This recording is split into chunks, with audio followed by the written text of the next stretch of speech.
Most of you don't know this, but we ASM artists, ASM artists, do this really loudly. We do it to mark our videos because we record on a different microphone than the camera microphone. And we want to sync them up so that they're the same. And to sync them up, we do this. That's right. But tonight, I left it in. That's right, I left the clapping in. And I'm not wearing my standard Dr. Andrew Michaels white dress shirt and tie because I wanted to prove a point. Hold on.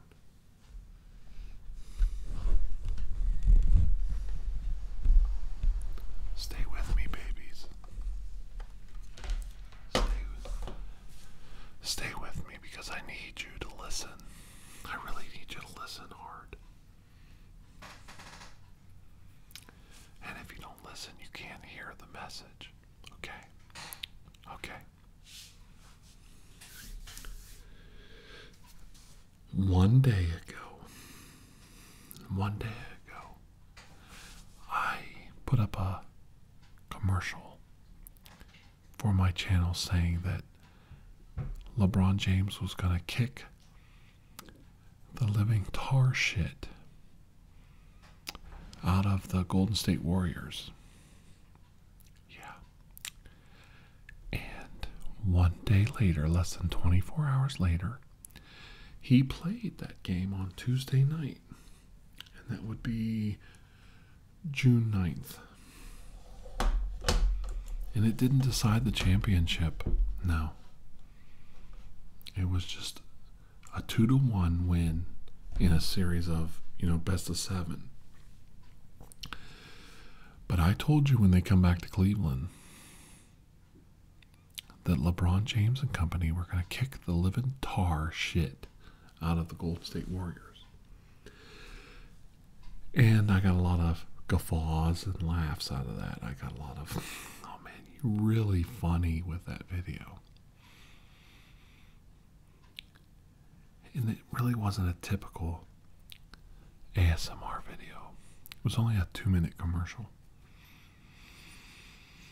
And a lot of people thought it was comical, which is fine. It was comical. It was meant to be funny, but it was meant to send a message. There was a time when we lost LeBron, our son.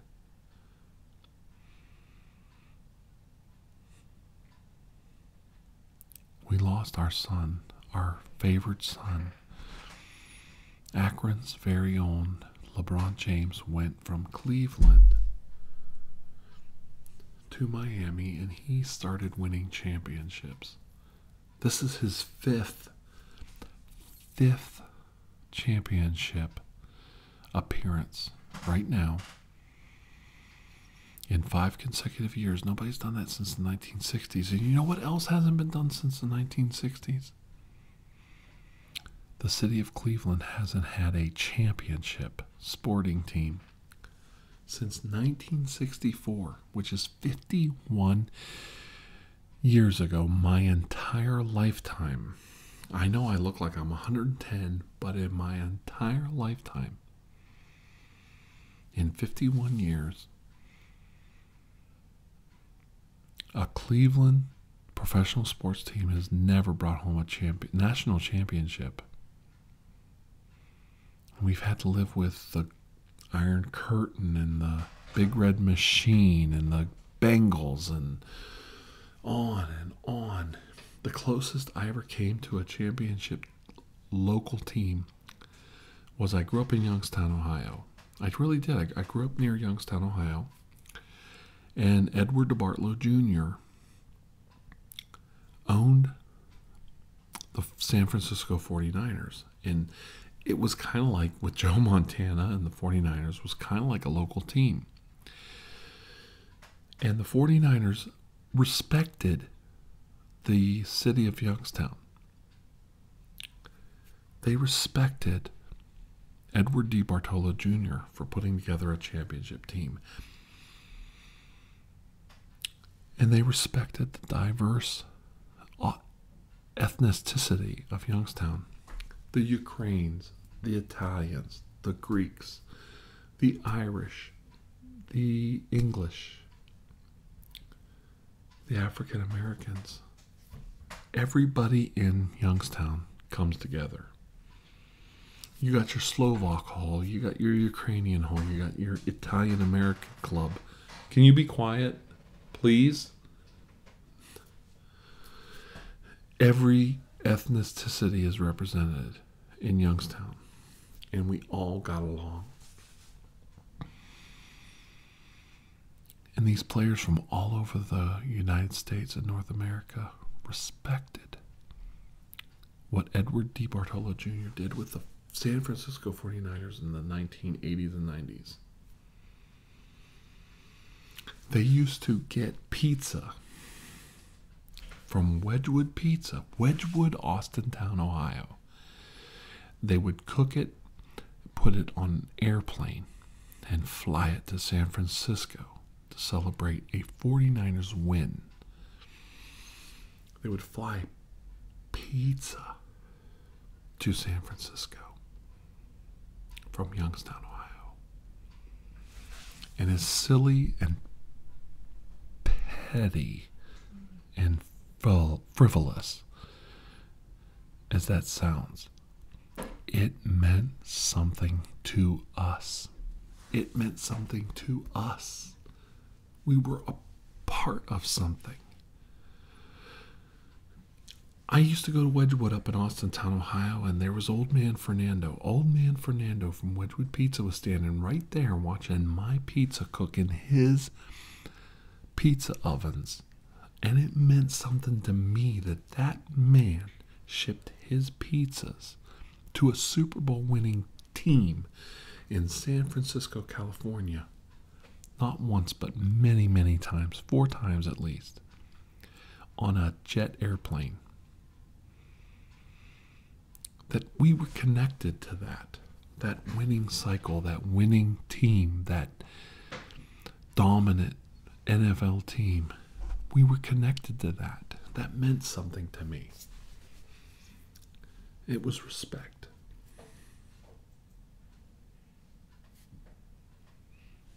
Edward D. Bartolo Jr. had respect for Youngstown, respect for the city of San Francisco,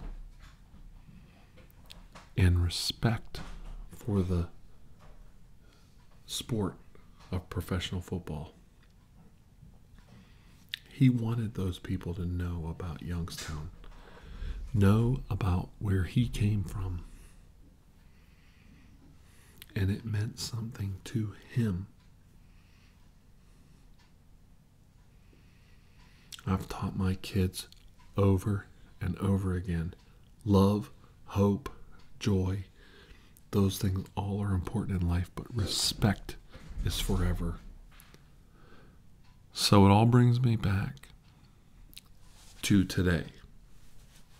Well, actually the 8th and the 9th of June 2015. On June 8th, no, actually June 9th was when I made the video. 2015, I predicted, not only predicted, I told all of you that this game was the penultimate victory for the Cleveland Cavaliers and Lebron James. This was the victory in the best of 7. They're only up 2-1. 2-1 is all they're winning. They lost the first game in overtime, won the second game in overtime, won this game handily, no matter what the fourth quarter showed. They won this game handily in the and they're 2-1. 2-1 in the best of 7.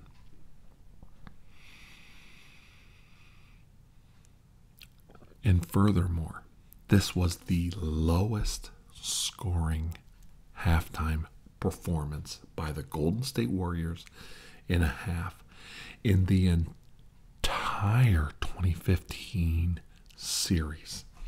The entire 2014-2015 season, they've only had 15 losses. This game tonight on June 9th, 2015, was the absolute worst halftime performance, 37 points. They were only 2 minutes away from the third quarter ending before they scored their 50th point against the Cleveland Cavaliers. And all of you might be thinking it's a stupid sporting event. It's basketball. It doesn't mean anything. But what you don't understand, what you need to understand, what you have to understand, what you have to listen is I'm 47. And this is the first time we've come this close to winning a national championship in Cleveland, Ohio in my lifetime. And I can see it. I can see it. I can feel it. I can taste it. A lot of you do ASMR, but do you live ASMR? Do you live it? Does it drive you? Do you taste it in your mouth? Do you taste the success, the triumph, the tragedy, the loss in your mouth? Do you taste it? Look me in the eye and tell me for once in your life, be honest and write down in the comment section. Tell me just once in your life, do you ever feel it in your mouth? You can do all the whisper videos you want, and all the soft spoken videos you want, and all the soothing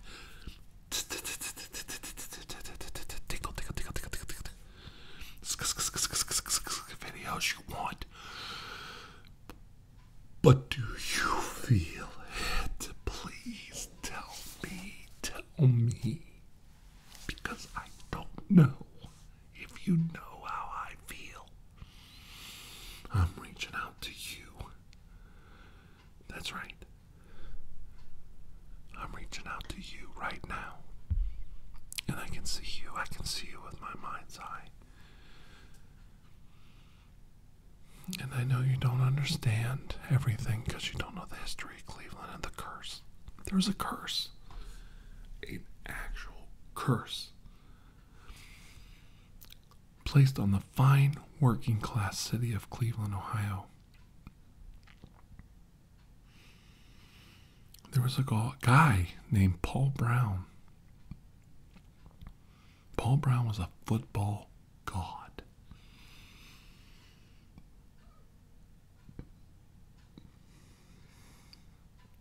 Paul Brown was the coach of the Cleveland Browns. And he was fired, dismissed, and went to Cincinnati and formed a team with, at the time, I think he's still the only Heisman 2-time winning trophy winner, Andy Griffin. They formed a team called the Cincinnati Bengals, and those Bengals eventually in the 1980s appeared in the Super Bowl twice. And there was this team called the Big Red Machine that was the Cincinnati Reds. The Big Red Machine. Johnny Bench, Pete Rose. Names that you still hear of. And they won a lot of championships. And then there was this thing over on the other side of the border. This thing. Willie Stargell and Dave Parker and the Pittsburgh Pirates winning World Series victories, and this other thing that was unheard of in the professional football realm called the Steel Curtain and Terry Bradshaw, Mean Joe Green and Franco Harris. 4 Super Bowl victories, 4 appearances, 4 Super Bowl victories. Eventually, I think they have like 6 or 7 wins, the Pittsburgh Steelers. You know, what does the city of Cleveland have in the last 51 years to show? And I'm not even mentioning the Penguins. Oh my God, Mario Lemieux and the Penguins.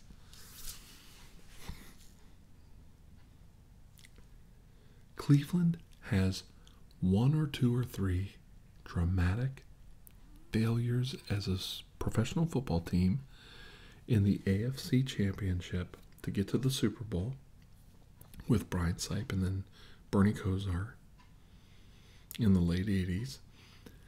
And the most famous basketball failure of all time, when Michael Jordan faded back, shot a shot. I think he had a fever, and he beat the Cavaliers in the 1990s to go on to win the National Basketball Association Championship by defeating the Cavaliers in the Eastern Conference. And then you have this almost championship run by the Cavaliers in 2007 with a young LeBron James and a very young and experienced team. And they win and go to the national championship just to get shut out by the San Antonio Spurs for 4 games. And the Tribe, the Cleveland Indians, to get defeated in 2 World Series in the 1990s at the last 7th game run. A 7-game series for the Indians twice against Atlanta Braves and the Florida Marlins. Now, none of you know me that well, but people who know me know I can't remember names, I can't remember places, I can't remember dates unless I write them all down. And I write them on a crib sheet and I put them on my little tiny mini sound studio and I read them, the names. Recently I did a runestone reading for a good friend, and each time I mentioned her name I had to look off camera to remember her name. 3 words I can't remember. But when it comes to Cleveland and the curse, I remember Brian Sipe, and I remember Ozzie Newsome, Red Right 88, and I remember the drive that put not Brian Sipe, but the Browns out of business when Denver beat them. And I remember the 2 championship drives and who they played. The Atlanta Braves and the Florida Marlins. And I remember the San Antonio Spurs beat the Cavaliers in 2007. And it goes on, and it goes on, and it goes on, and it goes on, and it goes on. And I remember all of those things. And I just wish you could understand that when I tell you right now, my eyes looking at your eyes, that those are things I can't forget, and there's a reason, because I love my city.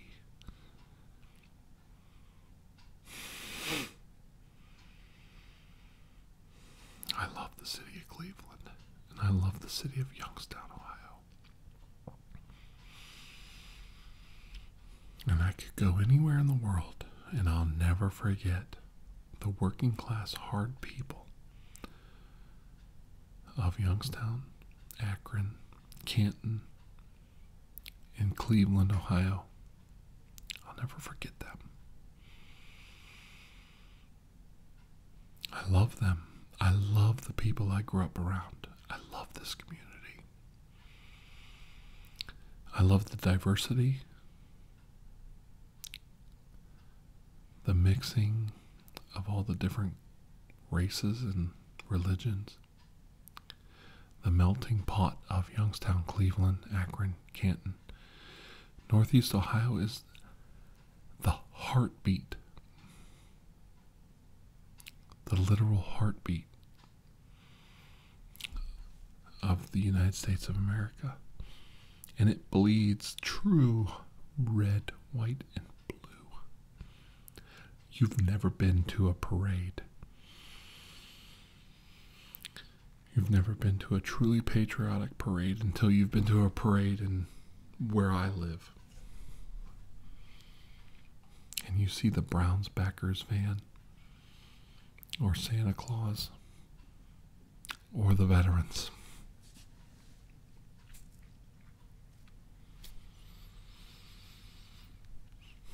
You've seen it in your state, in your city, in your home, but you've never seen it here. I'm not going to judge you, but I know in my heart what the people of this community think of their best and their finest.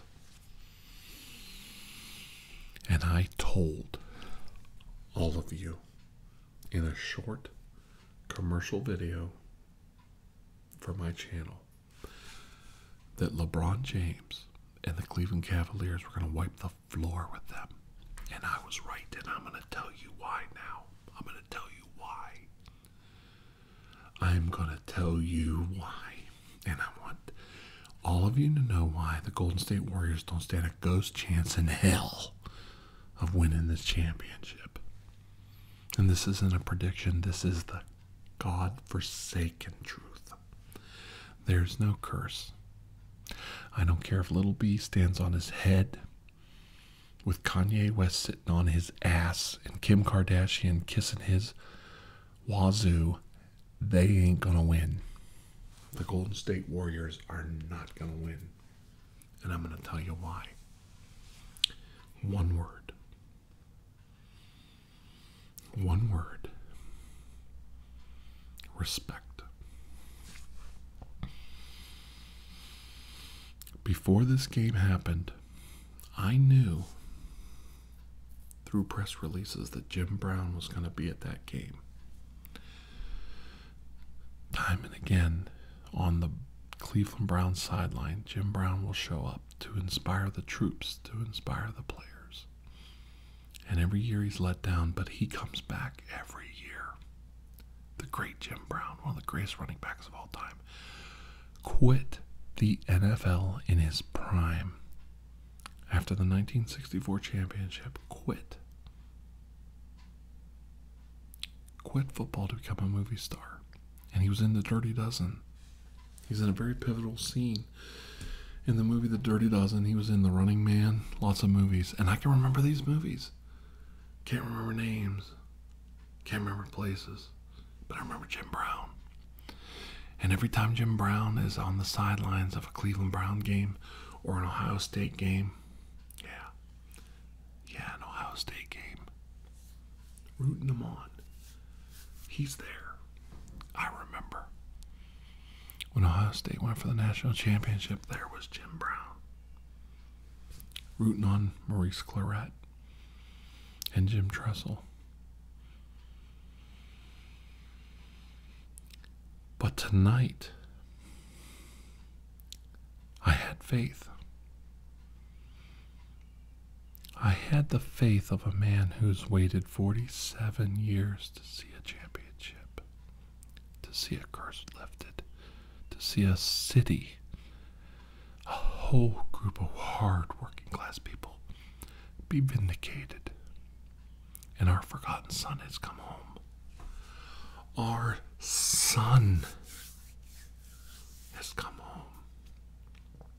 He said at the beginning of the season, I'm coming home to cement my legacy and to cement my legacy.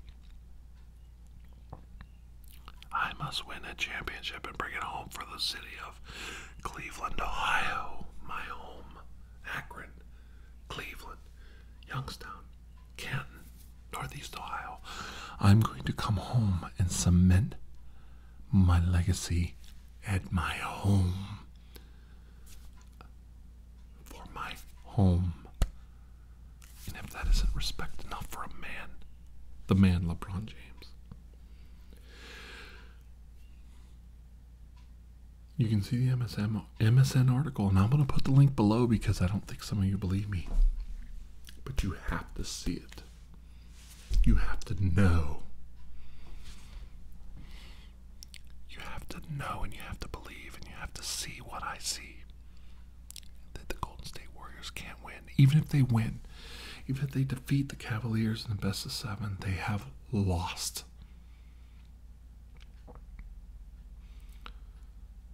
Because any one of the Golden State Warriors, any one of them could have walked to the sidelines and stood in front of Jim Brown and thanked him as a legend for his witness for being there at the Gun Arena in Cleveland, Ohio tonight. But the news article I put below will show you the king, the one they call the king, the undisputed #1 player in the NBA today. Not the MVP, that's Curry on the Golden State Warriors. All right, I understand. That little arrogant bastard's on the Golden State Warriors. And he's from Cleveland, Ohio, Akron, Ohio area too. He's a local boy. Local man, I should say. But he didn't walk over to Jim Brown. The king did. Lebron James, the one they call the king, the favorite son, the prodigal son, walked over to the bench and stood in front of Jim Brown, 1964. Best running back in the NFL, one of the greatest legends of the NFL that ever lived. And he bowed his head. He bowed, a sign of respect from one man to another. And Jim Brown, with a smile of the ages on his face, bowed to the young king. And in that moment, a moment I predicted, a moment that I foresaw, with the knowledge that they were going to be in attendance, I told you, you can't beat that. You can't beat that. You can't beat that. No matter what the outcome is of this game, no matter who wins the NBA championship, the true king, the true man of all ages, the one that everyone will remember as the king, the one who bowed down to his superiors, bowed down to his elders, the one that showed respect to those who came before him. That's the man you can't beat.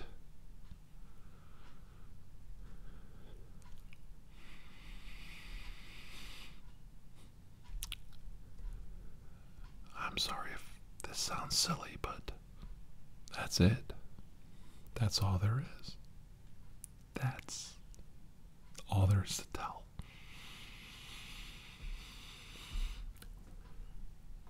The Cavaliers are going to wipe the floor.